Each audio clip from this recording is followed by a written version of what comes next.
बिस्मिल्लाहिर्रहमानिर्रहीम। हम कंटिन्यू कर रहे हैं जी बेसिक ओबी मॉडल को, जो कि रिलेट करता है chapter number 1 of the subject organisational behaviour. Before understanding the organisational behaviour model, we must understand what do we understand by a model. So model is basically an abstraction of reality. जैसे हम for instance अगर हम बात करते हैं कि अगर ये हम एक डायग्राम से ड्रॉ करते हैं और वहाँ से कि ये ए और बी इन्फ्लुएंस करते हैं सी को। So there is a relationship between A and C, there is a relationship between B and C. अब ये बेसिकली किसको रिप्रेजेंट कर रहा है? मॉडल को। और ये मॉडल हमें रियलिटी की किसी सिचुएशन के बारे में बता रहा है। सेकंड फॉर्म पे आते हैं। फॉर इंस्टेंस ये कोई एक नरेशन मैंने लिख दी जो किसी भी चीज़ को डिस्क्राइब कर रही है। ये नरेशन भी हमारे लिए क्या है? It's also considered as a model. So कोई पिक्चर हो सकती है, वो भी एक मॉडल को डिफाइन करती हुई दिखाई देती है। सो मॉडल बेसिकली एक एब्स्ट्रैक्शन फॉर्म होती है रियलिटी की, और सिंपली अगर हम कहें a simplified representation of some real world phenomena. इसी तरह से अगर हम ऑर्गेनाइजेशनल बिहेवियर जो कि रिलेट करता है इंडिविजुअल, ग्रुप और स्ट्रक्चर से, उसके हम इन डिफरेंट फॉर्मेशंस में किस तरह से बिहेव करते हैं और फिर हम उस बिहेवियर से जो लर्निंग हासिल होती है उसको ऑर्गेनाइजेशनल इफेक्टिवनेस के लिए यूज़ करते हैं। सो इसी तरह से बेसिक ओबी मॉडल जो हमें नज़र आता है उसकी डिफरेंट स्टेजेस नज़र आती हैं। सो 3 स्टेजेस, उसी के ऊपर बात करते हैं। फर्स्ट स्टेज 1, ठीक है। यहाँ पे कुछ चीज़ों को अंडरस्टैंड करना हमारे लिए साथ ही साथ ज़रूरी है कि जैसे अभी हमने एक पिक्चर ड्रॉ की, वहाँ पर हमारे लिए डिफरेंट वेरिएबल्स हैं। वो वेरिएबल जो कि किसी भी अदर वेरिएबल के ऊपर डिपेंड कर रहा हो या किसी और वेरिएबल से असर ले रहा हो, वो क्या कहलाता है? Dependent variable. बड़ी सादा सी एग्जांपल लेते हैं कि प्राइस की वजह से हमारी सेल्स इफेक्ट होती हैं। तो प्राइस क्या इंडिपेंडेंट वेरिएबल इस वक्त इस मॉडल में, और सेल्स हमारी क्या है? डिपेंडेंट है अपॉन द प्राइस। जैसे अगर फर्ज करें प्राइस कम होगी तो सेल ज़्यादा होगी, प्राइस ज़्यादा हो जाएगी तो सेल हमारी कम हो जाएगी। So a dependent variable is a response that is affected by an independent variable. इस डायग्राम को देख लेते हैं इसको फर्दर अंडरस्टैंड करने के लिए। जैसे हमारे पास यहाँ पे 2 एक्सिस दिए हुए हैं, X axis and Y axis. दोनों वेरिएबल्स जिनसे हैं वो जो हमारे पास आउटकम आ रही है उसके ऊपर एज अ होल इफेक्ट करते हुए नज़र आ रहे हैं। जैसे x की कोई हमारे पास यहाँ पर एक वैल्यू आ गई और y की वैल्यू आ गई और x की वैल्यू आ गई, और ये हमने एक स्ट्रेट लाइन ड्रॉ कर दी है। इसको हम फिटिंग अ स्ट्रेट लाइन या रिग्रेशन भी कहते हैं। खैर चलें, वो रिग्रेशन हमारा इस वक्त फॉर द मोमेंट टॉपिक नहीं बनता। सो डिपेंडेंट वेरिएबल हमारे पास जो ओबी के हवाले से आते हैं, दैट इज़ ऑर्गेनाइजेशनल बिहेवियर, कि ओबी किस पे इफ़ेक्ट कर रहा है। उसमें हमारे पास 3 बेसिक वेरिएबल्स हैं जिस पे हम बात करते हैं, 1 2 3, और देन आगे 4 5 6 वेरिएबल्स, और ये 7th वेरिएबल। सो इसको थोड़ा सा डिटेल में समझने की कोशिश करते हैं कि ऑर्गेनाइजेशनल बिहेवियर में इंडिपेंडेंट क्या चीज़ें होंगी और डिपेंडेंट वेरिएबल्स हमारे लिए क्या होंगे। So let's have some understanding of these dependent variables individually. पहला वेरिएबल है जिसके ऊपर हम बात करते हैं, दैट इज़ प्रोडक्टिविटी। प्रोडक्टिविटी क्या कहलाती है? Input output ratio. और ये रेशो जो है इसमें 2 कंसिडरेशंस भी शामिल होती हैं कि ये स्पेसिफिक टाइम में कितनी है, और दूसरी चीज़ इसके साथ रिलेट करती है, that is quality. So productivity generally एक परफॉर्मेंस मेजर है जिसमें हम इफ़ेक्टिवनेस को भी शामिल करते हैं और एफिशिएंसी को भी शामिल करते हैं। इन 2 वर्ड्स को भी अंडरस्टैंड करना ज़रूरी है। इफ़ेक्टिवनेस हम किसको कहते हैं? That is completion of task, यानी एक इंडिविजुअल कब आपको इफेक्टिव नज़र आता है, जब उसको जो टास्क दिया गया है वो उसको कंप्लीट कर ले। अब एफिशिएंसी क्या है? Completion of a task then using least resource. यानी अगर हम किसी टास्क को कंप्लीट कर लेते हैं लेकिन रिसोर्सेज को निस्बतन कम इस्तेमाल करते हैं तो हम क्या हैं? एफिशिएंट हैं। सो प्रोडक्टिविटी हमारे लिए एक मैयर है जिसको हम यूज़ करते हैं किसी भी परफॉर्मेंस को जज करने के लिए कि वो इफ़ेक्टिव है या एफिशिएंट है या नहीं है।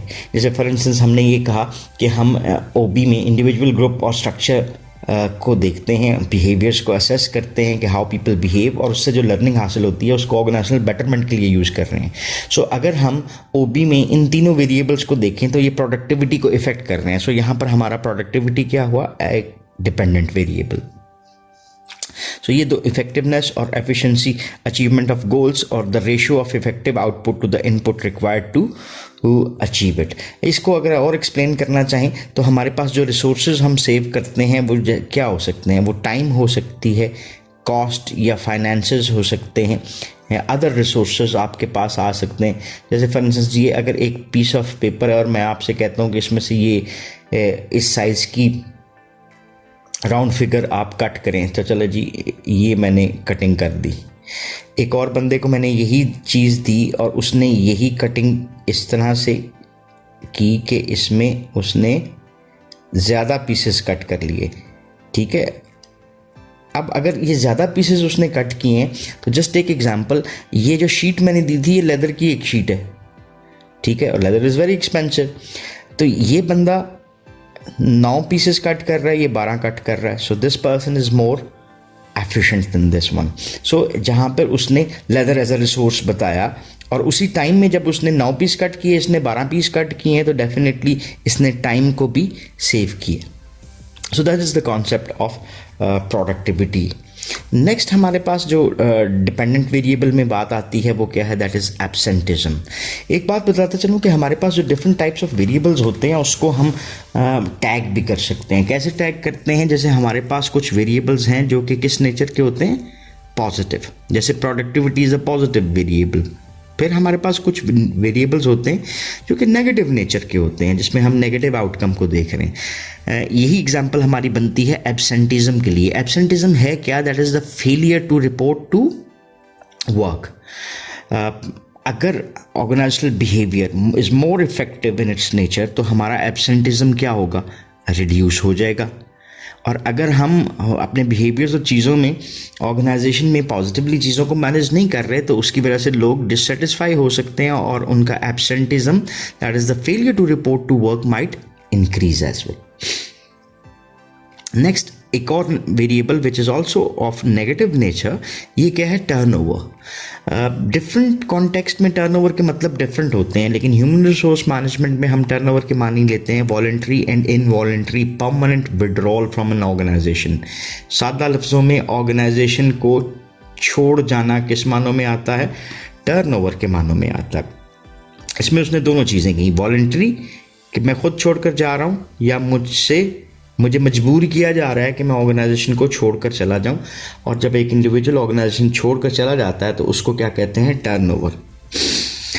अब अगेन वही बात कि ओबी किसको इन्फ्लुएंस करता है? ऑर्गेनाइजेशन में बिहेवियर, टर्नओवर को। और छोड़ जाने की ख्वाहिश को हम कहते हैं टर्नओवर। आई मैंने ऐड कर दिया, दैट इज़ इंटेंशन। जिन ऑर्गेनाइजेशन में टर्नओवर ज़्यादा होता है वहाँ पर प्रोडक्टिविटी कम होती है। रीज़न उसकी क्या है कि जब लोग एक्सपीरियंस्ड होते हैं और वो छोड़कर चले जाते हैं तो एक्सपीरियंस की सूरत में हम लोगों से ज़्यादा बेनिफिट ले सकते हैं बिकॉज वो मोर एफिशिएंट हुए होते हैं। देन हमारे पास जो तीसरा वेरिएबल, फोर्थ वेरिएबल है, that is OCB, organisational citizenship behaviour. That is basically explained as discretionary behavior that is not part of an employee's formal job requirements, but that nevertheless promotes the effective functioning of the organization. Organisational citizenship behaviour एक discretionary voluntary behaviour है। For instance, मुझसे अगर आप चाहते हैं कि मैं आपको ए काम कर दूं तो मैं ए काम करता हूं बिल्कुल ठीक हो गया, क्योंकि ये मेरी जॉब की रिक्वायरमेंट है। बट मैं इसके साथ प्लस कर देता हूँ बी को, which was not required by the organisation. और अगर मैं ये ए के साथ बी भी कर रहा हूँ तो मैं क्या शो कर रहा हूँ, that I want to do something more, something extra for the organisation. That is what is termed as organisational citizenship behaviour. इसको अगर हम कहें तो जॉब सेटिस्फेक्शन और ओसीबी का आपको एक ताल्लुक नज़र आता है कि अगर लोग सेटिस्फाइड होंगे तो वो ऑर्गेनाइजेशनल सिटीजनशिप बिहेवियर में इन्वॉल्व होंगे, और which might ultimately increase the productivity और पॉजिटिविटी इन द ऑर्गेनाइजेशन। हम बार बार जिक्र कर रहे थे अभी जॉब सेटिस्फेक्शन का, तो जॉब सेटिस्फेक्शन क्या होती है? जॉब बेसिकली क्या है? That is the task, roles और रिस्पॉन्सिबिलिटीज़ जो किसी भी इंडिविजुअल को ऑर्गेनाइजेशन की तरफ से असाइन की जाती हैं, ये उसके लिए क्या है? एक जॉब है। अब सेटिस्फेक्शन से क्या मुराद है? कि किसी भी चीज़ से मुतमईन हो जाना, ठीक है। एक जॉब सेटिस्फेक्शन बुनियादी तौर पे एक एटीट्यूड है that is towards the job. एक इंडिविजुअल अपनी जॉब को किस अंदाज में ले रहा है वो उसका बताता है लेवल ऑफ सेटिस्फेक्शन और डिससेटिस्फेक्शन। अब इसको थोड़ा सा और अंडरस्टैंड करते हैं कि जॉब सेटिस्फेक्शन से क्या मुराद है, कि जॉब की मुख्तलिफ, इसको मैं थोड़ा सा और एक्सप्लेन करता हूँ आपके लिए कि जॉब सेटिस्फेक्शन को एक डेफिनेशन में अगर हम देखें तो that is satisfaction from different aspects of a job. Job aspects, अब वो क्या हो सकते हैं? जैसे जॉब का एक एस्पेक्ट क्या आ गया? सैलरी। दूसरा एस्पेक्ट हम कहते हैं वर्किंग कंडीशंस। तीसरा एस्पेक्ट हम कहते हैं को वर्कर्स। मैं फिर ऐड करता हूँ दैट इज कल्चर और एटसेट्रा कर लेते हैं। अगर एक individual different aspects of a job से सेटिस्फाइड है तो अल्टीमेटली वो किससे सेटिस्फाइड है? He is satisfied with the job. So अगर यहाँ की डेफिनेशन देखते हैं तो a general attitude towards one's job, the difference between the amount of reward workers receive and the amount they believe they should receive. यानी job satisfaction किससे relate करती है? आपकी एक्सपेक्टेशन से, और expectation is equal to reality, तो हम satisfied हैं। और इवन एक्सपेक्टेशन जो है इज ग्रेटर देन रियलिटी, यानी एक्सपेक्टेशन ज़्यादा है, रियलिटी उतनी ज़्यादा नहीं है, तो फिर हमारे पास क्या आ सकता है? डिससेटिस्फैक्शन। ठीक है। सो ये तो हो गए जी हमारे डिपेंडेंट वेरिएबल्स। अब जिक्र करते हैं इंडिपेंडेंट वेरिएबल्स का।